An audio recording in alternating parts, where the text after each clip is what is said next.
Oo. As in, tinitingnan niya Bakit? ako. Tinitingnan niya ako. Mhm. Ako ayokong magsalita. Parang napipi ako. Parang I can't admit that I can't do the things that I can do now again. Like, before kasi doon, I can perform, I can host, I can Oo. Ang taas kaya speak ng position mo sa sa government. government before. I can speak in front of high-ranking officials. Tapos, ganito.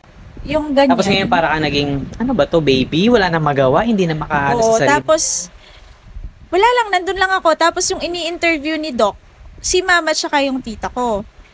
So sila naman, nagkukwento sila ng mga na-observe nila sa akin na kahit meron akong mga disagreements, kasi I know that hindi yun yung na-feel ko, pero yun yung na-observe nila, hindi pa rin ako makapagsalita. Kasi all these feelings are just bottled inside. Alam mo yon na hindi ko siya ma-articulate or I don't have the strength to speak at all, na hinahayaan ko na lang. Pero the good thing about this doctor, very patient siya.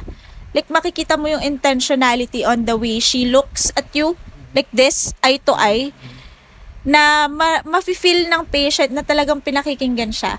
Na there will be no judgment, na I'm looking at you, I see you, and I hear you, I listen.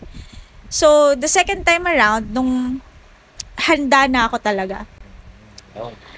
Kasi may pinascribe na siyang gamot nun. I'm not sure Nag-take if... ka na ba nun? First. I think, oo. Pinagbigyan... Ang iniisip ko kasi nun, pinagbibigyan ko lang si mama eh. Oo, kahit ayaw mo. Kahit, Ganun ba? kahit ayaw ko, kasi